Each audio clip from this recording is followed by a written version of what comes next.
Yuki Tsunoda had a tough time at Silverstone, ending up in last place despite 4 drivers not finishing the race. The spotlight is on the Japanese driver, who faces increasing competition for a seat not just in 2026, but also in 2025. It raises the question of whether Red Bull will rethink their strategy for Tsunoda and if he has prospects beyond the team. Red Bull is grappling with urgent challenges, especially as Max Verstappen's results disappoint and the struggle for the second seat drags on. Tsunoda's Silverstone race was marred by a 10-second penalty from a collision with Behrman, and even with rivals like Antonelli, Hadjar and Lawson not competing, he couldn't catch up. More concerning is his apparent lack of solutions to the woes brought by the RB21 car, putting pressure on team leader Christian Horner to respond quickly. Horner pointed out that Tsunoda faced an unfortunate series of events. A lack of battery power hampered his qualifying performance, and the collision with Behrman sapped his race speed. Horner suggests it's time for a fresh strategy with Tsunoda. He elaborated further, saying they're adopting a unique strategy for him, aiming to support and maximize his car's performance with a setup that's slightly different from Max's. It reminded him of a conversation he had with Eddie Irvine, which echoed the expectations surrounding Michael Schumacher at Ferrari in the mid-90s. These exceptional drivers can handle a car with a highly responsive front end, a feat only a few can master. So they're opting for a different approach with Yuki to help him stay composed. However, it's important to remember that Tsunoda has become almost invisible in the Formula One world due to his disappointing performances. This has significantly lowered expectations, affecting his weekly performance. In fact, Hülkenberg has more points than Yuki and both Racing Bull drivers combined. From this perspective, the situation seems grim. It's doubtful that anything can change for the better in the remainder of the season for all the right reasons. The current car performance isn't up to par for anyone except Max Verstappen. Christian Horner hasn't dismissed the possibility of swapping out Tsunoda as soon as 2026, or possibly even in 2025 if things don't change. Horner further explained that they're focusing on the talent they already have. Yuki has until the season's end to prove he's the right choice for the car. Meanwhile, Isaac Hadjar is showing promise and Liam is also finding his stride. Although Red Bull has great talent within its ranks, they're also open to considering options from outside. They aim to assemble the best team possible for next year and aren't shy about looking beyond their existing pool if necessary. Red Bull faces a significant challenge with this decision. What qualities should they seek in a second driver? Opting for someone from their current lineup as a secondary driver might not be the best strategy, as it could appear more like a step down rather than a promotion. This may explain why Peter Bayer, CEO of Racing Bulls, jokingly remarked that he'd rather keep Hadjar tied up at home if Red Bull ever came calling for him, and there's no doubt Hadjar is a talented driver. But if he gets into a car that doesn't suit his style, I doubt he'll outperform Tsunoda or Lawson by much. This raises an important question. Who should take Yuki's place if needed? You're probably thinking that Isaac Hadjar seems like the obvious choice. Given his impressive performances with Racing Bulls, it makes sense for Red Bull to consider him as a top contender.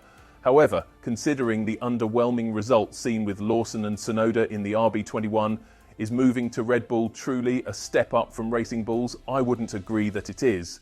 The driving dynamics and behaviour of the cars differ significantly, leading fans to humorously suggest that Max would fare better if he were driving for Racing Bulls rather than his current stint with Red Bull. Meanwhile, Yuki Tsunoda's statistics tell their own story. He's missed out on reaching Q3 in the last 6 races, getting knocked out in Q1 and Q2 3 times each. So far, he's only managed to score 8 points as Max's teammate, which, while more than what Lawson achieved, is modest considering the Kiwi driver participated in just 2 races. The team is perplexed about Yuki's performance drop-off, not understanding where the lack of speed stems from. Joylan Palmer pointed out that there are no glaring errors in Yuki's recent qualifying laps, which leaves everyone scratching their heads. According to Palmer, Yuki isn't struggling to control the car or losing significant time in specific turns. He remarked that drivers often prefer pinpointing a mistake during a disappointing session because it provides a clear path for improvement.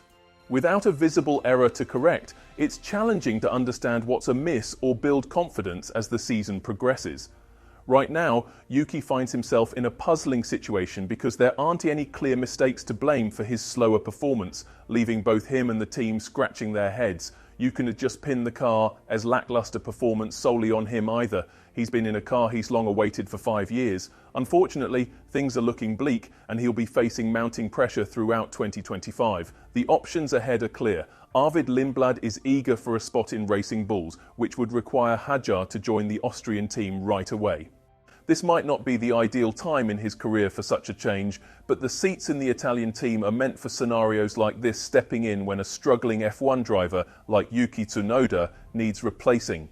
Even with potential shifts at Red Bull due to uncertainty around Max's future, the path for Tsunoda is set. According to Marco, there is no reason to switch drivers at this point in the season, so Yuki is expected to finish 2025 as planned. Verstappen might have a slim opportunity to compete for the Drivers' Championship, but Red Bull seems to be holding back and not striving for top results. Realistically, the Austrian team is eyeing a fourth-place finish unless Ferrari and Mercedes experience a significant performance slump. Given that both rivals have strong scorers, Red Bull's only path to overtaking them would be through Verstappen securing race victories. While I don't believe he's entirely out of the race for wins, I doubt he'll be as formidable as he was in 2024. This raises questions about whether Red Bull should have opted for a more experienced driver instead of Tsunoda, perhaps considering someone like H. Elkenberg. However, when discussing the 2025 season and driver choices, Marco stated, "The plan is for him to complete the season. Nothing has changed. We have no alternatives. There have been conversations with him and the engineering team, but he seemed overwhelmed at Spielberg. We aim to make him more comfortable by setting up the car with less focus solely on Max. This adjustment might benefit him." It's important to note that Red Bull is not short of driver options. The Austrian team has a pool of talented young racers, such as Arvid Lindblad. The British driver's objective is to make himself a strong contender for a spot with Red Bull sooner rather than later. This seems entirely possible, especially given the lack of strong competition for the second seat.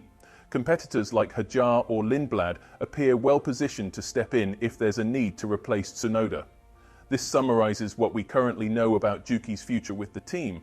Considering this, do you think it's time for Red Bull to find a replacement for Tsunoda? And if so, who do you believe would be the ideal choice? Thank you for watching. If you liked the video, subscribe to the channel and leave a comment below. See you in the next video.